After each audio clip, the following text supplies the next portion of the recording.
Well, welcome, gentlemen. Today, Go Long Studios would like to welcome the man, the myth, the legend, Tim Sojka, the team. See Tim Sell, William, welcome.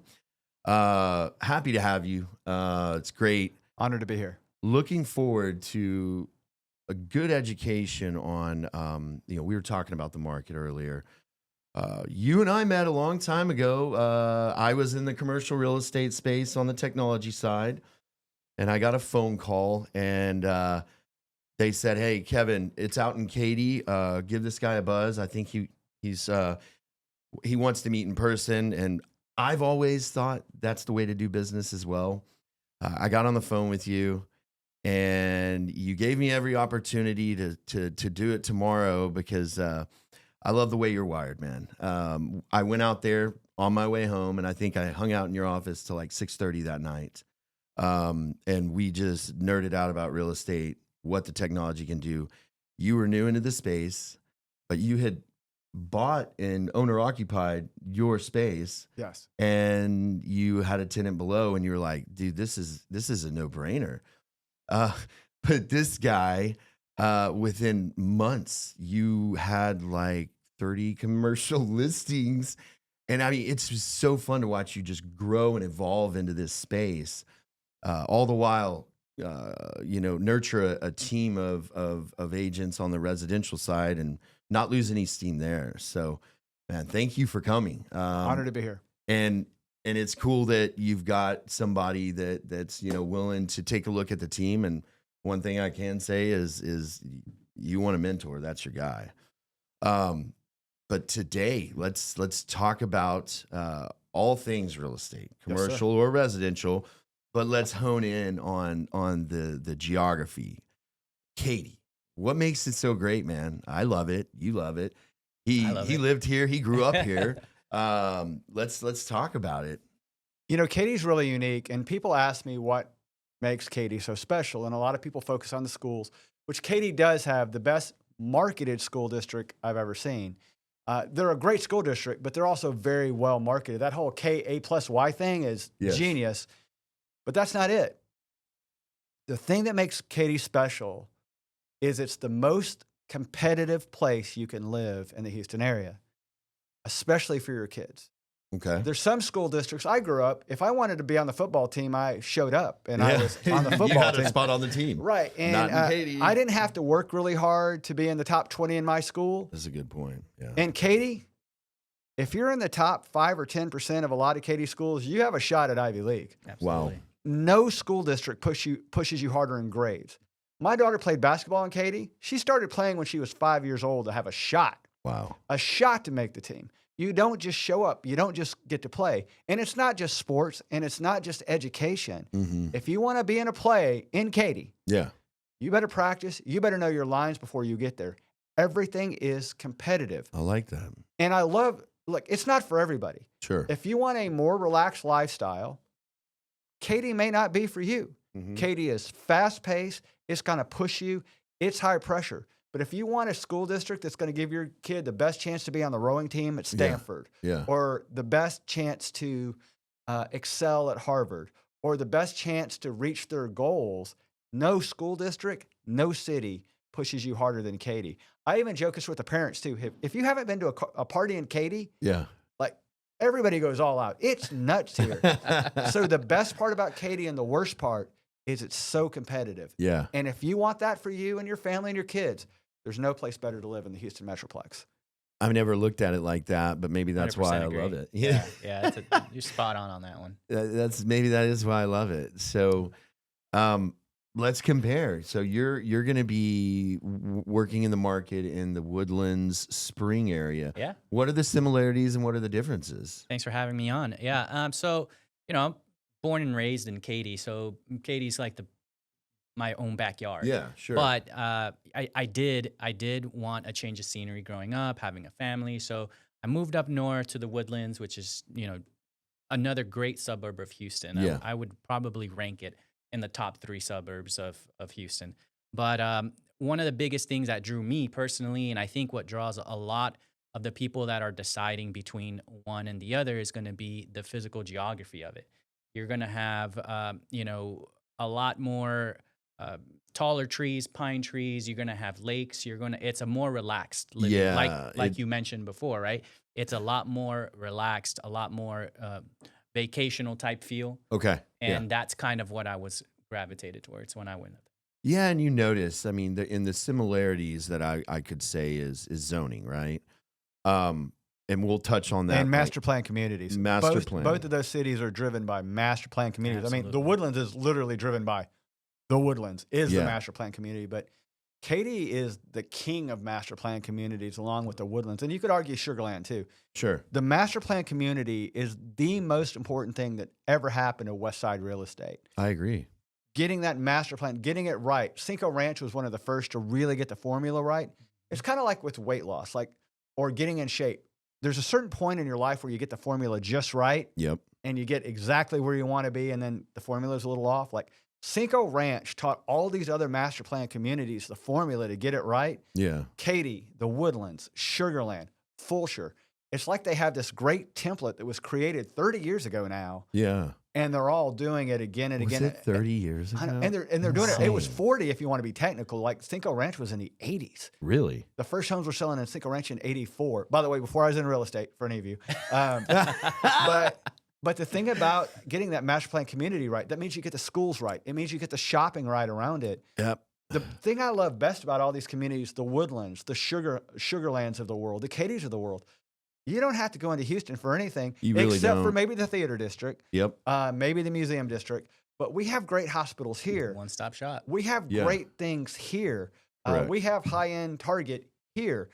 We have about everything you can need in these communities now. I think people forget is the Katy School District, and I bet the Woodland School District, are both bigger than the Cleveland School District. Cleveland, Ohio? Cleveland, Ohio. That doesn't surprise me. Right. Or actually, I think it's Cincinnati. I think they're both bigger than the Cincinnati School District because the Cincinnati School District is all the suburbs around it, right? Yeah. So the most interesting thing, Katy and the Woodlands, I think, are both bigger than the Cincinnati School District. Yeah. And more efficient. Oh, 100%. When as you were talking, I was just kind of like having a realization. It's almost like when they were designing it, it's like these arteries, right? I mean, they're, because when you go through, like, say, some of the newer ones, not like Cinco, which is established, but like a Cross Creek. If I'm driving from my home, which is like over near Firethorn, I can go all the way to Cross Creek without hitting a stoplight, but there's no traffic because the flow's there. But you notice as you go through, you're going to encounter these little arteries, these little bleeds of necessary businesses and daycares. But then you start to see everything about it kind of flourish and grow, sprout, if you will, of as population increases, we need more of this. And you see it. And I don't think that there's anyone averse to trying it out here, because it's going to get supported, right? So in that, I mean, I'd love to talk kind of, coming from residential and being like the subject matter expert you are in delving in with commercial, like, what do you have to kind of offer as far as insight for, say, a business wanting to come out here or a developer wanting to come out here on the commercial side? So several years ago, my daughter said, and I love this, she was asked, second grade maybe, what does your dad do for a living? So what does your father do? And my daughter goes, I think my dad's just nice to people for a living. And I love that. That's a great. Yeah. I love that was her first thought. She could have said a lot worse, right? She could have said a lot worse. And she knows what I do. I mean, as she got older, but when she's younger, that was really her thought. And I think getting into the commercial space, I got into the commercial space because I did a transaction. Yeah. And then I realized that I had something that a lot of commercial agents didn't have. The willingness to pick up the phone and return phone calls a lot. Exactly. I don't mean that to sound harsh, but it's getting a commercial agent on the phone can be tougher. And the ones you can get on the phone, the Mark Lawsons of the world. That guy's incredible. Yeah. He picks up his phone. Yeah. Keith Caldwell, still one of the biggest agents out there, picks up his phone. So Keith Edwards, maybe. The major agents pick up their phones. They do. So I thought that would fit really well. But I think the main reason commercial worked for me is I could look across the table at someone who bought my own building, and I could say this to them. I bought a commercial building for this reason. I'm pretty good for my age. I'm 58. I ran 4 miles this morning. I'm in good shape for my age. But So that's better than normal. I Yeah. can't Or do average. this forever, right? Sure. But this building can It pay for my retirement. This money that I collect every month can pay for my retirement. It can pay for my grandkids' bar mitzvah, and I'm not Jewish. Yeah. It could be the reason that 3 generations from now, someone looks back at my wife and I and says, they're the reason you can go to Harvard. Don't you wish someone had done that for you? Yeah. And yeah, it's a sales pitch and it kills every time, but it doesn't change the It's a fact that it's statement, true. in my opinion. Yeah. I understand what buying real estate, residentially or commercial, can do for you. Residentially, I would prefer to have something I can touch. If you haven't seen the Tangible. the Matthew McConaughey speech from the Matthew McConaughey Wolves speech, of Wall Street. Wolves of Wall Street. Wolf of Wall Street. If you haven't watched that and said, I need to buy more real estate, you should. But I just think real estate is one of the best things you can do for your family. I think it's one of the best things you can do. And believing in it so much is, I think, why, one, I did a pretty good job in residential for years. We sold almost 3,000 houses. But I think it's why we fit in commercial space really well, because I understand what this can do for people. Well, and you have your personal touch, your approach. And like you said, you saw an opportunity. And one thing that I noticed when I was selling the technology on that side was just the lack of willingness to get in front of someone, shake the hand. And my father told me what you had said earlier. If you don't pick up the phone, they'll call someone who will, right? 100%. Simple. And it's simple to see that. But as say, someone interested in investing in real estate, do you seek out like maybe a discipline of a property type or commercial, residential? What advice do you have to first timers looking to get into the real estate space? Yeah, I mean, it really just depends on really where they're at in life. Sure. In terms of residential, if they're starting a family or if, this is their third purchase and they're really, comfortable with the process and either downscaling or upscaling, I would give different recommendations. But in general, I mean, like you said, you really can't lose in real estate. It's, I would say it's not a short-term game of 1 year over 1 year, right? Sure, but if you're holding on to your property for more than 3, 4, 5 years, you're not going to lose on that situation. Of course not. So of course I always recommend if you're in the space where you can, and you're in the position in your life where you need to start settling down and really start seeing the home as an investment, 100% go all in. Yeah. Well, and think about it, is how does the government get more taxes out of you? They're going to have to increase your property value, right? Right. We know that's going to happen. So if you look at it, it's outperforming a bond. Always. So real estate, everybody, I tell people, real estate is the best get rich slow strategy of all time. Oh, no, 100%. I'm being deadly serious. absolutely. Like, there's a building my wife and I bought 20 years ago. We had a tenant that lived there 20 years. He paid it off for us. Yeah. We took $5,000 and turned it into $150,000. Yeah. And does it move as fast as some? No. And I love the question you asked earlier, and I loved your answer. Should you buy residential or commercial real estate? Yes. No, you should. Right. So there you go. I would start, and I think most of us start buying a investment home or two. Absolutely. Then I sold my 2 or 3 investment homes, and I bought my first commercial piece of property. Gotcha. And then I had a tenant that signed a 5-year lease versus a 1-year lease and doesn't call me every time the toilet stopped. And I'm like, I like commercial. So you got a good cap rate sell right there. But I think we all have to start somewhere. And I Yes. think every investment book you ever read, The Richest Man in Babylon. I love that book. I love that book. Rich Dad, Poor Dad. Same. Cash Flow Quadrant. What every real estate investor should know about cash flow. Every book you read talks about, it's all about the math. Yes. Right? You have to know the math. And the math is someone else paying off something you own Yes. is the sexiest part of real estate. People get caught up in cash flow. Yep. People get caught up in appreciation, and that's great. People get caught up in tax avoidance. That's also great. Mhm. But the sexiest part of real estate is someone's in your building paying it off for you. Yeah. What's hotter than that? There isn't. I mean, like you just said, looking at appreciation, you can't really kind of look at it through those optics. But if you're covering, your even if your cash flow basis is 0, but your taxes are paid, your mortgage is paid, you're basically sitting on an appreciating asset that's outperforming stabilized bond, right? I mean, it's wild. So the one thing I'd say, like, if as advice, getting into commercial versus residential, you've got those balloon payments, right? Where you look at that, and I think I'd love to hear your opinion on it. Is it a vehicle to get? Some people say it's a vehicle to engage and inject like commerce, and others say it's designed by the banks to get you to refinance, right? Others say it's a limitation of liability, so you're not sitting on a vacant property and you're going to go broke, not able to pay the mortgage. So that's not exactly a fastball question. That's not or a softball. That's a fastball question. So I think I'm from Katy. What do you expect? I think I can knock the fastball out of the park. Here we go. I love it. Were balloon payments designed to benefit the bank? Absolutely. Yes. Always designed to benefit the bank. Yeah, everything is designed to benefit the bank. But balloon payments can really benefit you if you know how to play them. So step one, if interest rates are really high, get some kind of balloon payment where you buy down the interest rates in the beginning. And yes, your payment's going to go up. That's what they do. But your rent goes up too, baby. Yeah. So your rent's going up while they go up. Also, when the market hits a low, occasionally there are bank products. Chase had a bank product I wish I jumped on, 20-year AM. No balloon.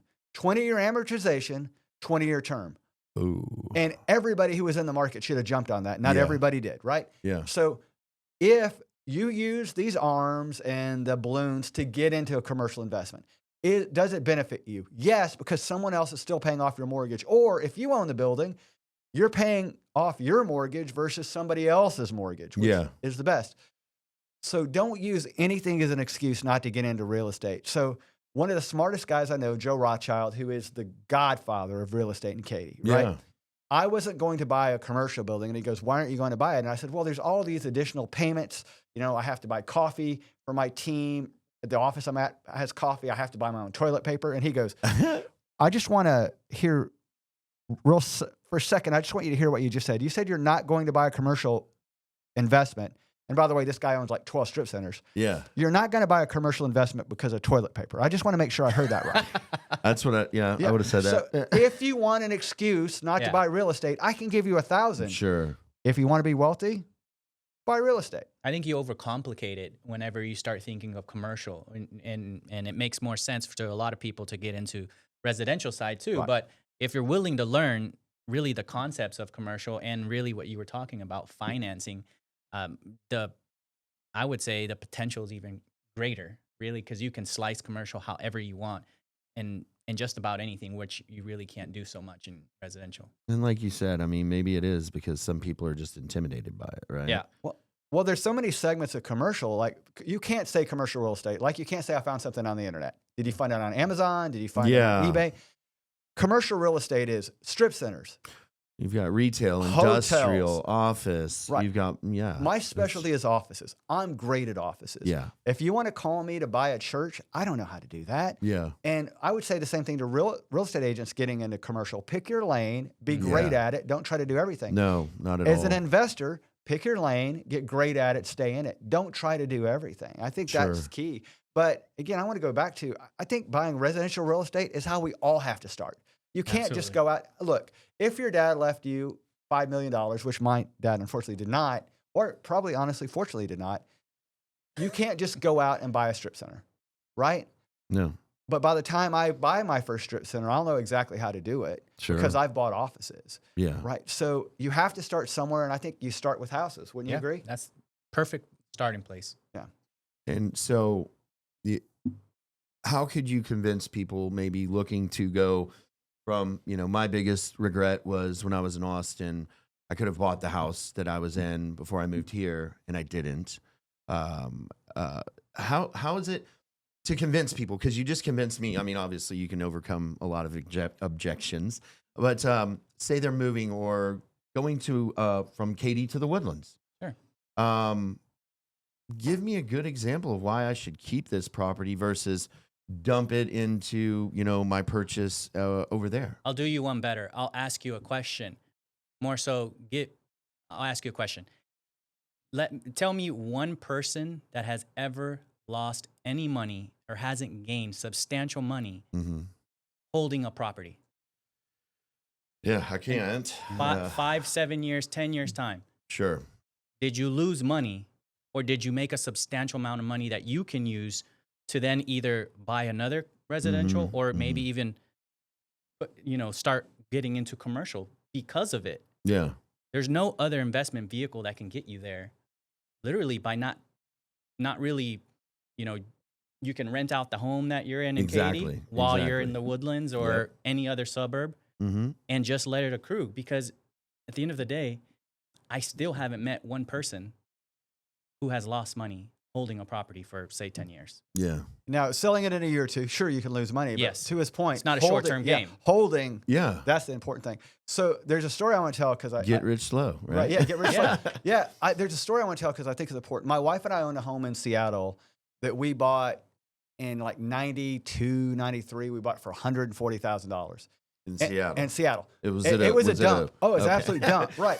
We sold it, but we loved that house. It was one of our first houses. Yeah. So to us, it was special. Sentimental, But yeah. it was a dump. Right. And we sold the home a year and a half later for like $290,000. And we thought we were the smartest people in the world. We almost doubled our money because that's when Microsoft was at its boom. It was before Boeing relocated. Yeah. And we were like, we are and then Boeing moved out. We're like, we are the smartest people in the world. Then we took that money and bought our next house. And maybe we were, but if you look up that house today, this dump that we sold for $290,000, A couple million. $900,000. Jesus. Wow. So if we had kept that house, we win. But we also use that to buy our next house and our next house. It's and a our next house. win-win situation. Right. Yeah. If we sold it, we won. We did because we Yeah. used it to buy our next house. I now have a house that has a very nice value that's completely paid for, Sure. partly because of that house. I own other real estate because I sold that house, Yeah. and I win. But if Yeah. I had kept it, I win. Real estate is the ultimate I win game. I love it. Absolutely. Couldn't I agree love more. it. Well, man, I'm just so excited to continue the series with y'all. But William, great meeting you. Yeah, thanks for having me on. Look forward to my next Woodlands spring update. And Tim, I'm going to see you real soon, my man. Peace out, brother. Yes, sir. Y'all have a great day. All right. I was really nervous. Could you tell?